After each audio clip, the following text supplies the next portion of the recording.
Os algoritmos permitem que as máquinas processem dados e executem tarefas. São eles que determinam o consumo em São Paulo e também ajustam os mercados em Nova York, nos Estados Unidos, Pequim, na China e Berlim, na Alemanha. A geopolítica da tecnologia tem donos, e são poucos.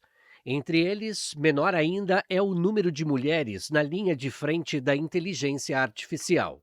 De acordo com a Unesco, apenas 29% das vagas em pesquisa e desenvolvimento são preenchidas por mulheres no mundo inteiro. Quando o recorte é a inteligência artificial, o abismo aumenta. Dados da ONU mostram que 25% das mulheres têm contato com as ferramentas básicas da internet. A realidade é mundial. Na União Europeia, por exemplo, apenas 19% das mulheres são especialistas em inteligência artificial. E nos Estados Unidos, pouco mais de 20%. A pesquisa mais relevante que a gente tem de dados similares aqui no Brasil foi feita pelo FRJ, junto com o Lab Futuro, e eles trazem um índice de vulnerabilidade, né, da automação para as mulheres de 69,7%.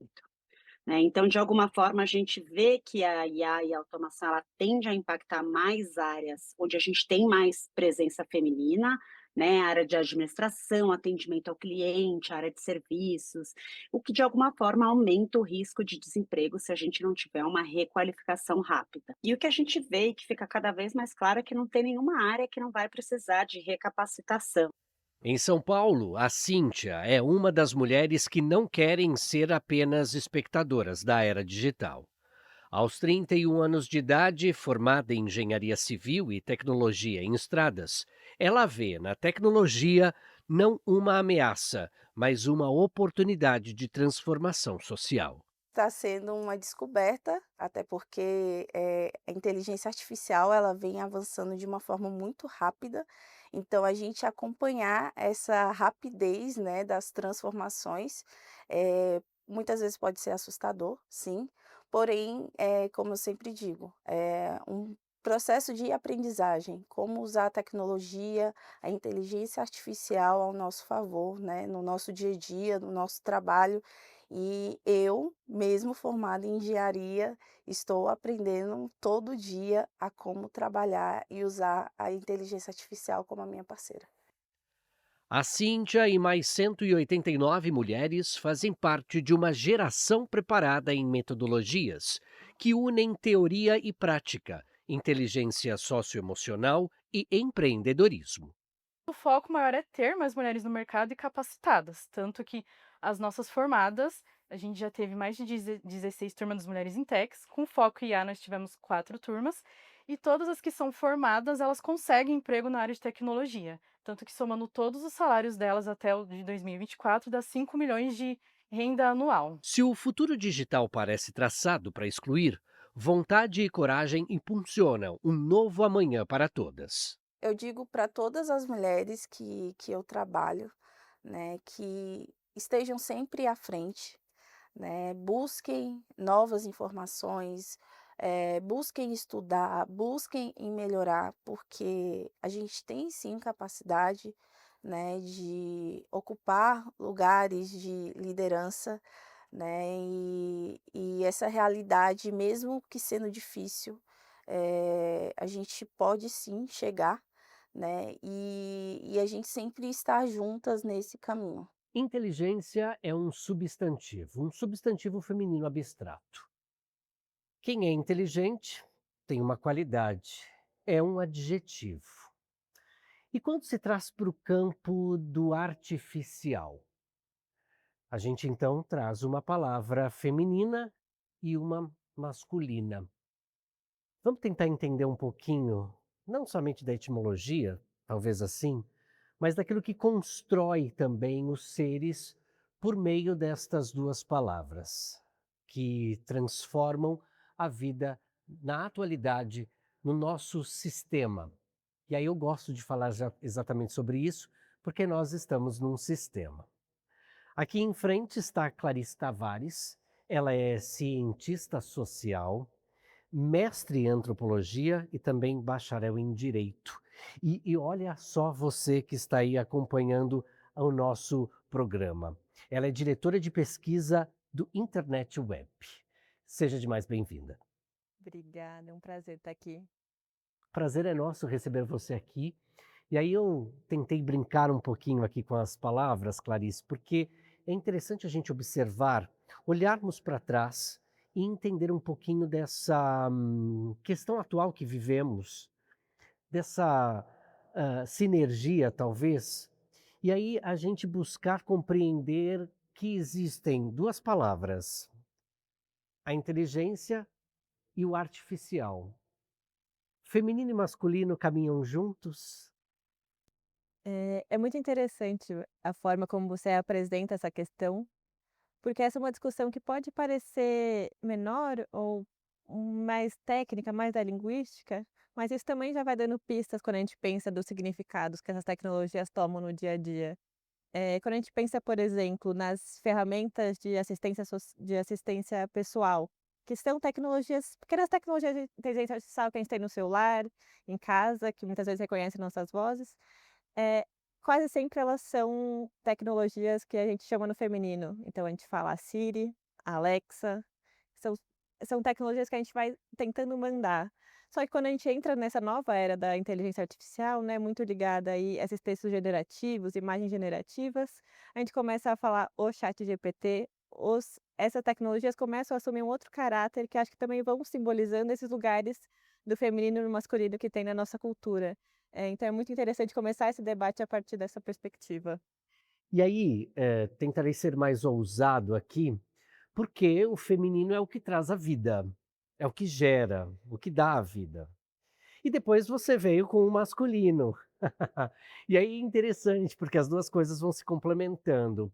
Mas trazendo para a vida real, numa análise, é bem diferente, né, Clarice? Tá bem distante dessa realidade. Se o feminino traz a vida, o masculino parece tomar mais poder dessa realidade, e não seria diferente na inteligência artificial. Não, sem dúvida.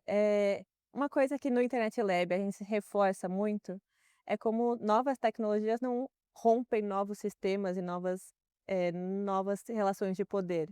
Elas estão aí, elas estão simbolizando a nossa cultura o tempo inteiro. Então, quando a gente pensa tecnologia, que isso vai desde a inteligência artificial, as formas que a gente vai usando nas redes sociais, estão todas imbricadas nessa forma como a gente constrói a cultura. Se a gente está pensando se a gente constrói uma cultura em que a mulher muitas vezes é subjugada, está em lugares subalternizados, o que acontece é que muitas vezes isso se reproduz quando a gente está no ambiente online, quando a gente está nas novas tecnologias. É claro que novas tecnologias assumem significados diferentes, mas essas questões estão sendo operacionalizadas ali também. Quando a gente para pensar, e aí a gente vai falar um pouco sobre vida, né? E aí essa análise antropológica sobre essas vidas também que constroem exatamente essa inteligência. Porque veja, embora a inteligência artificial seja inteligente, ainda não se tem uma consciência nessa inteligência, né? E aí a gente está falando a gente não está conseguindo colocar a vida nesse instante, porque embora a vida seja inteligência, o ser humano enquanto pessoa, ele é consciente. Daria para traçar um perfil sobre isso? Eu acho que vale dar um passinho atrás para a gente entender o que que é exatamente essa inteligência artificial, como ela se constrói e como ela se relaciona também com essas pessoas que não são só estão usando, mas estão produzindo essas tecnologias. A inteligência artificial é um algoritmo que é basicamente são códigos que vão prever, possíveis respostas e a partir de um grande conjunto de dados, entender certos aspectos, e responder a comandos. Então, quando a gente pensa, por exemplo, num algoritmo, de produção de texto, que a gente tem o ChatGPT, alguma coisa nesse sentido. O que ele é? A partir de uma grande base de dados, uma base de dados muito, muito, muito grande, formada por diferentes tipos de textos, se ensina esse algoritmo a como fazer certas construções textuais, como construir certas ideias, e a partir de certos códigos que você oferece, então quando você pergunta alguma coisa para um chat, para alguma inteligência artificial, ele entende mais ou menos a partir dos dados que foram introduzidos nele, que tipo de resposta você espera e a partir dali vai ensinando. A grande diferença dessa nova inteligência artificial é que ela consegue aprender com os dados que ela mesma vai produzindo. Então esse é o grande momento que a gente está, porque até então a gente introduzia sempre novos dados. Agora, nesse momento, as tecnologias conseguem aprender a partir dos dados que elas mesmas vão produzindo. E quando a gente pensa nisso, né, nessa ideia de vida do que informa, essas tecnologias são produzidas e produzem a partir de informações que a gente concebeu a elas em primeiro lugar. Então, são as informações que pessoas, seres humanos, textos que elas escreveram, dados que elas reconheceram. Então, se a gente pensa em tecnologia de reconhecimento facial, são rostos que ela pega numa câmera que vão produzindo essas grandes bases de dados. E a grande questão para entender essa consciência ou a forma como essa tecnologia vai produzir é qual que é a qualidade desses dados que estão sendo oferecidos para essas tecnologias. É isso que vai ter a diferença de uma tecnologia, uma IA, que vai reproduzir muitos vieses, uma tecnologia que vai ser um pouco mais precisa, uma tecnologia que vai inventar informações, ou uma tecnologia que vai ter dificuldade de reconhecer rostos de pessoas negras, ou uma tecnologia que vai reproduzir discriminações de gênero. Então, a grande questão nessa produção e da forma como essa tecnologia vai sendo desenvolvida e sendo aplicada está muito calcada na forma como essas bases de dados são implementadas e como elas são usadas. Então a gente não consegue pensar essa IA, né, como ela vai sendo construída, como ela vai tomando essa vida que se corporifica aqui no nosso dia a dia, sem pensar nessas ferramentas, como elas foram produzidas e como elas foram ensinadas a produzir esses resultados. Então ela está sempre muito ligada a essa produção humana, né. Então existe uma agência humana ali muito importante também, para a gente pensar como elas são operacionalizadas. Nossa, Clarice, eu acho que você está entregando aqui para a gente, uma outra situação que talvez, vale parar para analisar um contexto histórico. E aí você como antropóloga também, pode sustentar ainda mais essa realidade, né, essa ideia. Se hoje a mulher ela está distante da tecnologia e propriamente da inteligência artificial, é porque a mulher também no trabalho ela esteve menosprezada. Me perdoe pela palavra, não sei se essa é o ideal, mas está sendo colocada também ao lado e de lado. Traga um pouco essa reflexão para a gente, por favor. Quando a gente pensa essas grandes questões de vieses, dessa dificuldade muitas vezes de entrada de mulheres na área de programação, por exemplo, ou quando a gente pensa quais são os tipos de discriminações que as tecnologias podem reproduzir, isso está muito relacionado com a forma como a discriminação está espraiada no nosso contexto social. Então, quando a gente pensa, existem alguns casos que ajudam a gente pensar, vou trazer um debate de raça, porque eu acho que ele ilumina muito bem quais são essas questões. Existem muitos dados que demonstram, por exemplo, que, tecnologias de reconhecimento facial, que são tecnologias de inteligência artificial, ainda que isso muitas vezes não fique tão claro para as pessoas, mas é uma tecnologia de reconhecimento de inteligência artificial na medida em que ela vai aprender a reconhecer alguém com base numa grande quantidade de dados que ela tem ali. Então, muitas vezes as tecnologias podem ser muito boas para identificar a fisionomia de um rosto que ela foi muito bem treinada, porque tinha muitas bases de dados para que ela reconhecesse. Então tem um rosto de um homem branco ali que grande parte daquele base de dados é daquele tipo de perfil. Isso faz com que quando ela vai sendo aplicada para outros tipos de pessoas, isso vai produzir muitos erros. Então se você coloca uma mulher negra, coloca uma criança que tem um rosto que muda, a fisionomia de uma criança é muito diferente. Essa tecnologia não consegue aprender tão bem. Então tem dados que mostram, por exemplo, que muitas vezes essas tecnologias de reconhecimento facial, erram com muita frequência para pessoas asiáticas, para pessoas negras, para crianças, porque isso está relacionado à forma como ela foi construída e está também relacionada a quem são as pessoas que estão desenvolvendo essas tecnologias, quem são as pessoas que estão pensando essas tecnologias. E isso vai sendo operacionalizado em diferentes tipos de inteligência artificial. Então essas tecnologias vão reproduzindo essas questões que estão no nosso dia a dia. E é por isso que muitas vezes tem um desafio para a forma como essas mulheres vão sendo incorporadas, desde a forma de pensar essa tecnologia, que vai reproduzindo novas desigualdades, mas também de integrar nesses espaços que muitas vezes são dominadas por outros grupos. Então, acho que essas são algumas das questões que valem ser consideradas quando a gente está pensando em IA e debates relacionados aos marcadores sociais. Clarice, eu vou fazer um intervalo rapidinho. Você que está aí acompanhando a gente, não saia daí, é o tempo de você tomar uma água E a Clarice e eu aqui também. A gente já volta, até já.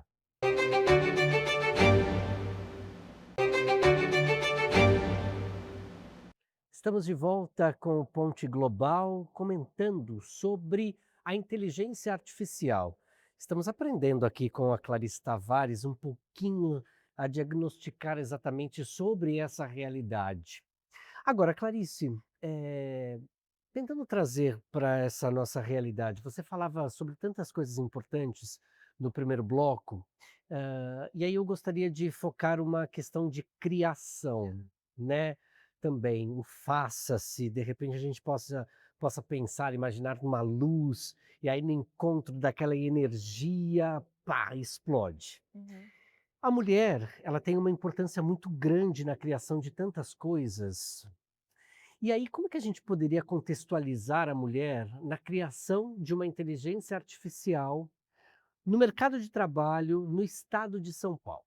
Esse é um ponto muito interessante, porque entender quais são os impactos dessa tecnologia envolve entender quem é que está fazendo e montando.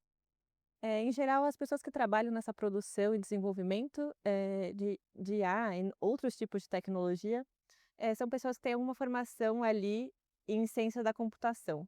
Mas o que a gente sabe, muitas vezes, é que essa área de programação, essas áreas mais relacionadas à tecnologia são muitas vezes muito dominadas por homens. Existem muitas questões que levam a esse contexto, né, que vão desde, por ser um ambiente historicamente masculino, que vai gerando um certo receio e afastando mulheres de ocupar esses espaços. Isso se reproduz em vários outros contextos, mas tem também uma questão relacionada a as várias jornadas que uma mulher ocupa no seu dia. Então, muitas vezes, uma mulher, uma menina jovem que está entrando na faculdade, não vai ter o tempo, por exemplo, para se dedicar única e exclusivamente à faculdade. Muitas vezes ela tem um cuidado com a casa, compartilha tarefas domésticas, se existem filhos, essa dinâmica fica ainda mais complexa. Muitas vezes ela vai precisar trabalhar enquanto estuda, então são elementos que muitas vezes vão afastando certos grupos desses espaços, grupos que já foram historicamente, marginalizados por N questões. Então esse é o primeiro elemento que acho que traz uma dificuldade, né, na verdade são 2 elementos, né, então existe essa dominância histórica que muitas vezes vai fazendo com que as mulheres se sintam, menos acolhidas nesses espaços, existe uma questão relacionada, eh a essas várias jornadas, mas tem também um desafio de mercado, assim. Muitas vezes esses espaços não estão abertos para esses outros grupos.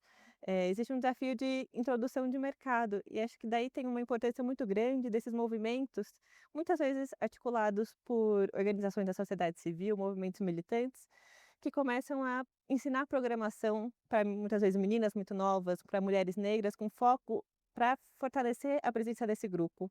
Você faz parte de uma instituição que observa exatamente esse perfil. O que que vocês têm analisado e como é que você, como uma cientista social, uma antropóloga, também pode contribuir para a formação dessas mulheres na capacitação de cada uma delas? Uma coisa que a gente tem observado nos últimos anos, assim, acho que dá para olhar aí dos últimos 10 anos desde que a Internet Lab existe, é o quanto os debates sobre tecnologia estão crescendo.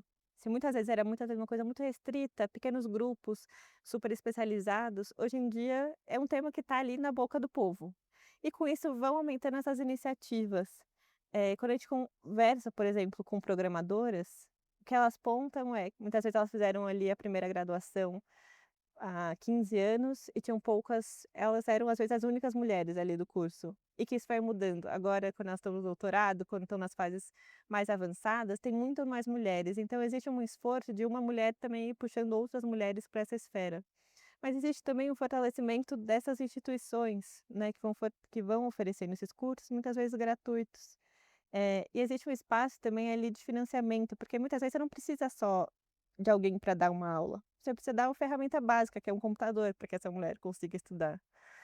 Você porque também essas ferramentas que entender de tecnologia, entender de programação, você precisa de ferramentas que muitas vezes são caras, muitas vezes os programas são caros. Quem é essa mulher? Qual o perfil dessa mulher que tem buscado essa iniciativa e tem tentado mudar a realidade no nosso estado?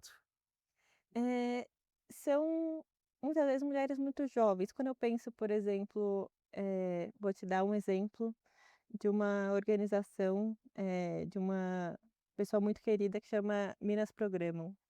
Eram meninas na graduação de RI da USP que se juntaram para oferecer cursos de programação para outras meninas negras.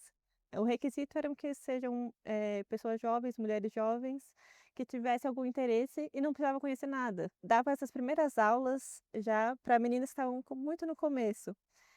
E era uma iniciativa muito pequena ali, articulada por 3 meninas na época, porque aqui chamam de meninas porque eram de fato meninas com menos de 20 anos. Eh, e a partir daí elas foram se articulando, conseguindo, financiamento para oferecer os computadores para essas outras mulheres que estavam interessadas. Elas conseguiam, pagar professoras que também poderiam dar aula, porque nesse começo essas aulas precisavam ser gratuitas, porque elas também não tinham como oferecer uma remuneração. E isso para a vida de alguém, que está ingressando no mercado de trabalho é muito importante, né, entender programação é um diferencial muito grande. Como é que você tem observado, Clarice, essa questão da regulamentação, da regulação, em outros Uhum. países, em outros continentes? Existe essa preocupação de que regulação impeça inovação, mas acho que é importante ter muito em mente como a regulação também é importante para que essa seja uma inovação sustentável e segura. Então, a forma como, por exemplo, os parâmetros europeus estão sendo desenhados, vai um pouco na linha do que a gente tem pensado aqui no Brasil também, é pensar a partir de níveis de risco. Então, por exemplo, uma tecnologia de reconhecimento facial que seja usada para segurança pública tem um risco que é diferente de um risco da tecnologia que faz um texto, né. Acho que dá para entender ali que o impacto que isso tem na vida do indivíduo que é afetado é muito diferente. Então você vai fazendo essas gradações de risco e a partir dessas diferentes gradações, diferentes parâmetros estão sendo estabelecidos. Então uma IA que é usada para a saúde, se estabelece certos parâmetros que ela precisa atender. Uma IA que é usada para o algoritmo de recomendação, isso não quer dizer que ela não tenha risco, mas o risco é muito mais baixo. Então você vai ter diferentes níveis de regulamentação. A gente está no Brasil desenvolvendo esse modelo, que é um modelo baseado em risco, que também é o que está sendo pensado na Europa. A gente não tem ainda muitos passos para entender quais são os impactos reais, dessa regulamentação no contexto europeu. E no Brasil o debate ainda está acontecendo, né, não tem uma legislação aprovada ainda. Você falou sobre boas práticas, aí me vem aqui também a memória sobre aquilo que está no underground da internet, da inteligência artificial, que poderia ajudar muito ainda a inteligência artificial. Não sei se, de repente, a Deep Web, Deepfake, enfim, né? Uhum. E aí também tem aquelas questões que ameaçam a própria ética feminina, né? E isso a gente observa que os países europeus, inclusive, lutam muito em relação a isso, os Estados Unidos, mas talvez aqui no Brasil ainda existe uma ameaça muito grande. O que que você tem a falar sobre isso? Eh, Você diz uma ameaça em relação aos impactos de gênero, né? Exato. Essa é uma preocupação que eu acho que é realmente transnacional, assim, né, porque esses usos dessas por exemplo, quando a gente pensa em deepfake, esses usos como essas diferentes imagens podem ser produzidas de mulheres, eh, é lógico que isso tem impactos diferentes a depender do contexto, mas é um problema nacional, é um problema global. Então quando a gente pensa, por exemplo, uma deepfake de uma candidata, isso pode acabar com a vida política de alguém. Eh, e a gente está nesse momento também de tentar entender tanto como as plataformas conseguem evitar esse tipo de uso, então, como essas plataformas, por exemplo, conseguiriam evitar, que alguém conseguisse usar uma inteligência artificial para desenvolver esse tipo de imagem. Essa tem uma primeira camada de autorregulação das próprias plataformas e empresas que oferecem essas tecnologias. Mas tem também essas camadas de regulação. No Brasil a gente tem, legislações que poderiam ser aplicadas nesses contextos, então tem desde, eh, crimes relacionados a gênero com uso de inteligência artificial, que poderiam ser aplicadas nesses contextos de deepfake, mas quando a gente pensa, por exemplo, toda a legislação sobre imagem não consentida, disseminação de imagem não consentida, também se aplica porque apesar de não ser a mesma coisa, né, é uma imagem falsa, que é uma imagem que não existe na vida real, é uma imagem, fabricada, mas os impactos que ela pode ter são similares aos impactos, de uma imagem não consentida. Então, existem essas ferramentas que a gente consegue ir adaptando o que a gente tem em termos regulatórios, legislativos, para essas novas tecnologias. Nem sempre a gente precisa, né, inventar a roda. A gente tem ali uma ampla construção jurídica. Quando a gente pensa no Brasil, a gente tem uma construção jurídica em termos de gênero muito importante. Acho que assim, o impacto da Lei Maria da Penha e de outras legislações são muito importantes, que elas conseguem ser aplicadas a essas novas tecnologias quando a gente vai adaptando ao contexto, pensando quais são os impactos, fazendo pequenas modulações, mas que já existe, a gente já tem um arcabouço robusto o suficiente, assim. Clarice, a gente está quase no finalzinho do Ponte Global. Eu gostaria que você amarrasse tudo o que você trouxe aqui para o nosso telespectador, a nossa telespectadora, no sentido de fomentar nessas mulheres que estão assistindo você aqui uma ideia de que elas podem. E elas são aquela inteligência que nós falamos lá atrás. E que, como geradoras de vidas, elas podem mudar não somente o nosso estado, mas o nosso país e, quem sabe, fazer a diferença no mundo. Eh, Bom, primeiro agradecer esse espaço, foi um prazer. Eu acho que a gente sempre fala de mais mulheres ocupando diferentes espaços, então a gente fala de mais mulheres na política, mais mulheres, na academia, mais mulheres em diferentes áreas do conhecimento e de produção de saberes. E acho que a gente está num contexto em que a tecnologia é um elemento cada vez mais estruturante do nosso dia a dia. Quase tudo que a gente faz, desses pequenos computadores que a gente carrega no bolso, de tudo que a gente pensa hoje em dia, em algum lugar passa por algum nível de ferramentas tecnológicas. E ter mais mulheres nessa formulação para pensar tecnologia, não necessariamente só na programação, mas desde as mulheres nas ciências sociais que estão ali pensando e fazendo reflexões sobre essas tecnologias, é um elemento fundamental para que a gente melhore a qualidade desse tipo de ferramenta que a gente está usando, que a gente consiga ter tecnologias que sejam, situadas ali nesse nosso contexto local, que consigam abarcar as diferenças, essas diferentes mulheres que ocupam, ao redor do mundo inteiro. Se nesse pequeno aqui, só no estado de São Paulo, a gente tem diferentes tipos de mulheres, quando a gente vai olhando, ampliando essa lente, é mais diversidade. Quanto mais diversidade a gente tiver nessa formulação de tecnologia, nessas reflexões sobre tecnologia, mais a gente ganha enquanto sociedade. Então acho que a gente está nesse movimento, assim, de pautar uma maior diversidade, maior presença de mulheres, maior presença de mulheres negras, para que essas tecnologias também reproduzam esse mundo que a gente quer e que a gente está pensando, para que ele seja mais justo e mais igualitário. Muito obrigado. Nada. E a você, quem acompanhou o Ponte Global, vamos fazer a diferença? Está aí o convite. Meu forte abraço para você, até o nosso próximo encontro.